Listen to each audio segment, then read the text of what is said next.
Hello and welcome to our Trainlang Business Podcast. Aline, how you doing? I'm fine. And you, Matthew? How are I'm you? good, thank you. I'm happy to have you with me again on the podcast, and we're focusing again on business situations, Aline. But today we have a particular situation to talk about. Can you tell Mm, us what is yeah, that? today we're going to see how to deal with a job interview, which is so useful.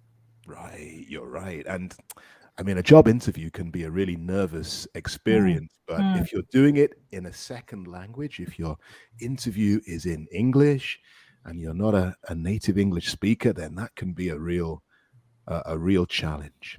Indeed. Okay, good, Aline. Well, we're going to start off with a role play.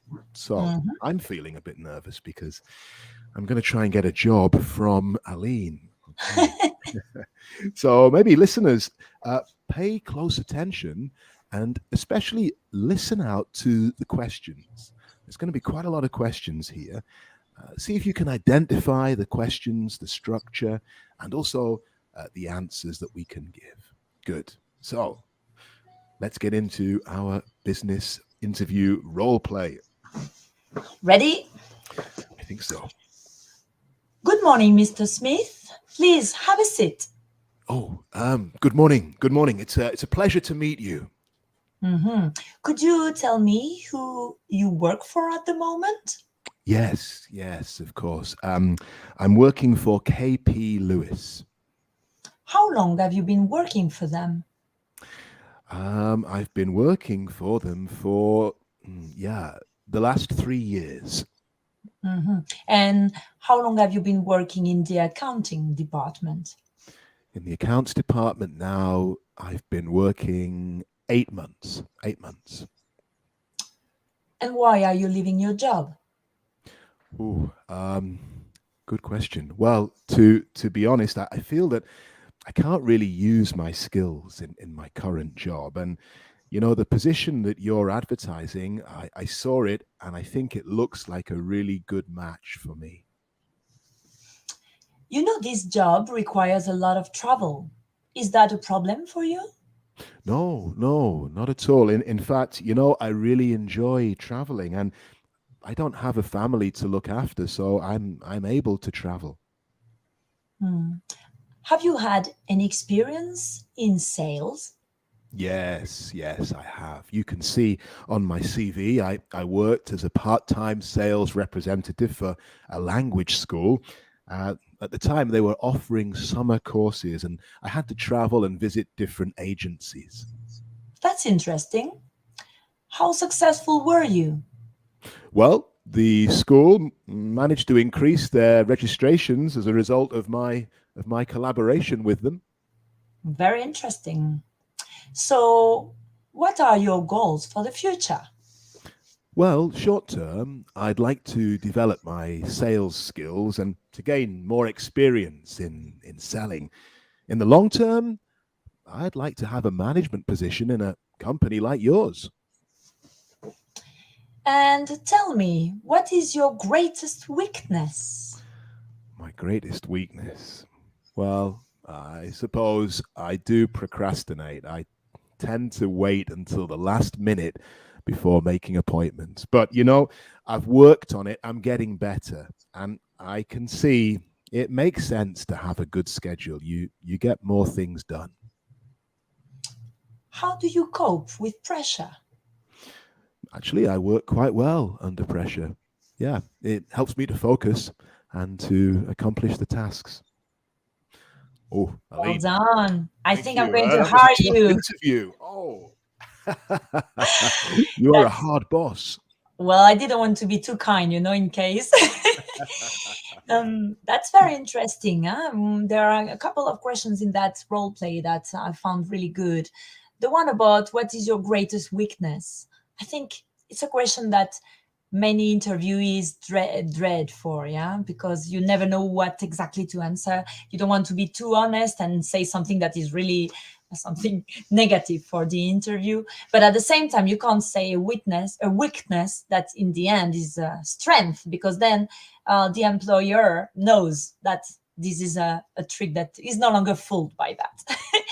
So yeah, here there is a good example. We need to be careful and be and know in advance what type of a weakness we have, which is not a liability for the company. Hey, that's a really Now I have a interesting question point. for you, Oh Matthew. no. But be honest. What Oh, is your greatest weakness? my greatest weakness. Oh, Aline, that's a good question. That's a good question. And what can I say? Well, I was going to say that my greatest weakness was procrastination, but we've used that already in the role Yeah. play. Okay, so my greatest weakness. Okay, I'm going to say this. I struggle under pressure, Aline. If I'm honest with you, if I'm under pressure and I feel that there's a deadline approaching and I'm not going to be able to make it, I do tend to panic. So that probably is my greatest weakness. Well, you hide it very well during these podcasts.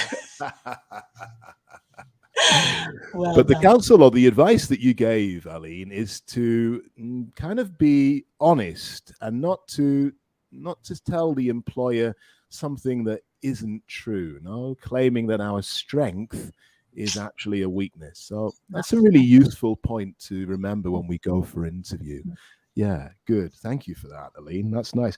Another question that we had in that role play is one at the very beginning. You asked me, can you tell me who you work for at the Mm. moment? Okay. And there could be what's the word? Maybe we have to be careful with this question. We don't want to be negative. Perhaps we might say something negative about the person or the company we're working for at the moment, but this is a really bad look if we do that. So I don't know, Aline, how can we answer this question in a positive way? You're right. We should never criticize our current situation.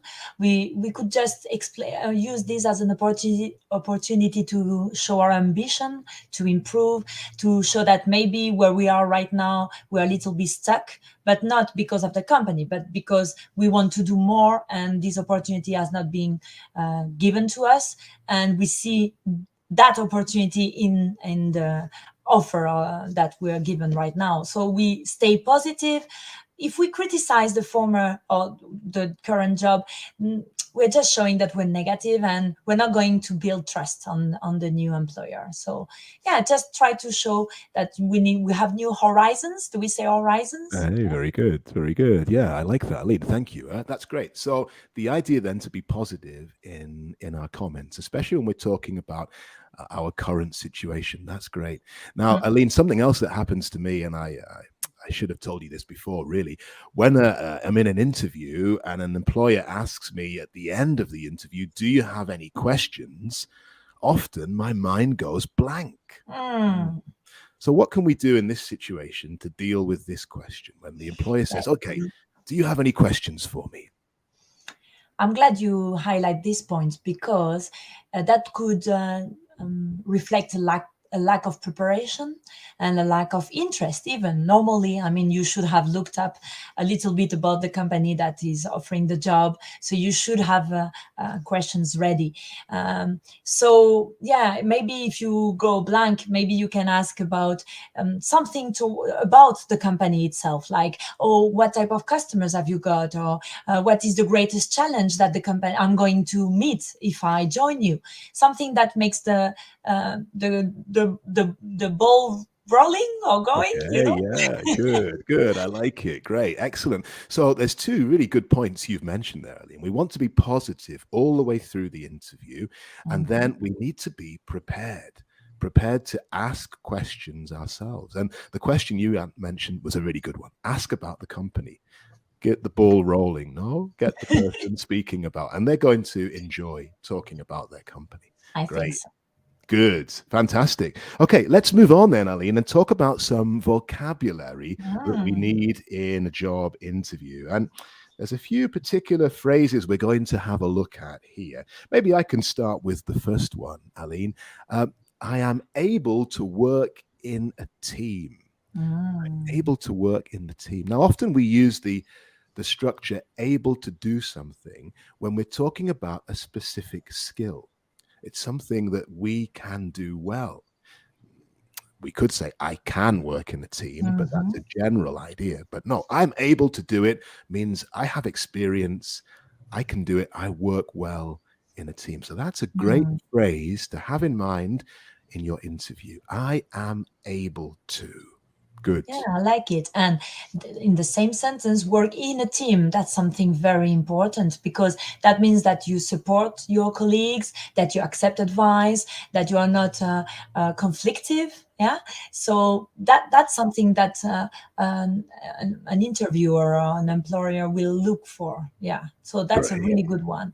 And as well, able to going along your line would mean that you've proved, you know, you can do this. So you talk from your experience already, so that will build some trust as well. Fantastic. Good. Okay. So here's some great tips to remember your interview in English. Try to avoid just using the regular can when you talk about your skills. Use I am able to. Great. Okay. Good. Aline, can you give us another word that perhaps maybe our listeners not so sure about? I thought from a non-native point of view that maybe careless is something that they might not know exactly what it means. Could you give us a definition of careless? Okay, right, good. So maybe the best definition is the opposite. I'm careful. That means that I take my time, I don't make mistakes. But if Mm. I'm careless, I'm in a rush, I move quickly, and I make a lot of mistakes. Yeah, so that's maybe a word we need to ponder over, huh? To know Very good. we should never be careless during the interview and as we work, huh? Give some, and that attitude can be shown even during that interview. If you're careless with the way you, even the way you dress, even the way you talk to the interviewer, so being careless is really a flaw we want to avoid. Good, very good, Aline. So if our interviewer asks us what is a weakness you're working on, don't say Oh, I'm never ever careless. say that. Okay, good. I'm a little bit Aline. careless. Wouldn't be a good answer. Okay. Aline, this is an interesting one. Now, let me get your opinion on this one. Ambitious. Would you Hmm. say that's a strength or a weakness? Well, it could be taken, well, generally speaking, everybody would see it as a strength because that means you want to improve, you want to do your best, you want to go up the ladder.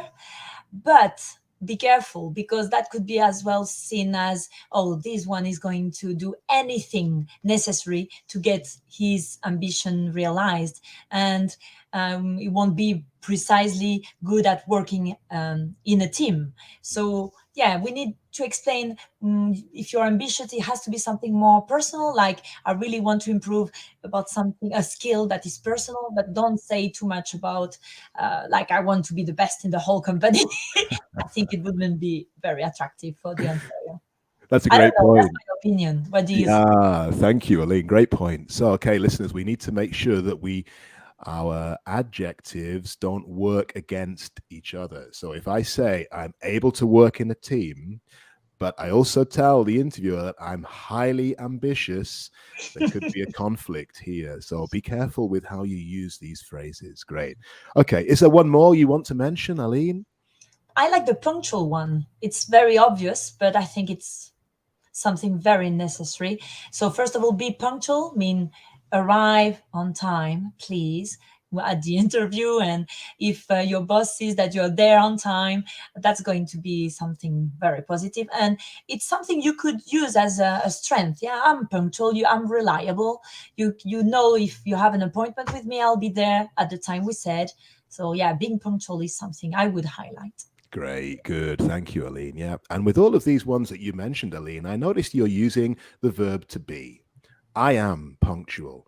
I am able to work in a team. I am careful. So it's an easy structure for our listeners to use. We don't have to worry too much. Just remember the verb to be with the adjective, and we can describe ourselves in an interview.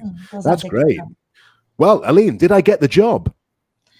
for sure. And you're going to be the Oh, chairman. I think you're a bit too kind to me. Good. Well, Aline, as always, it's a pleasure to have you on the podcast. Thank you very much. If our listeners have enjoyed it and would like to perhaps get further information or even take classes with us at Trainlang, what can they do? Well, I'm sure they're going to love it because you are one of the teachers in Trainlang, so they're going to join us for sure. They just need to go to www.campus.trainlang.com, and they won't only find good teachers like you, they will also be able to hear more podcasts, webinars, and a, a great variety of Things. tools. No, you're right, Aline. Indeed, good. So come along, check it out. If you've not been already, have a look, and we hope to see you soon. Aline, thank you very much. See you Thank soon. you, Matthew. Thank you. Bye. Bye.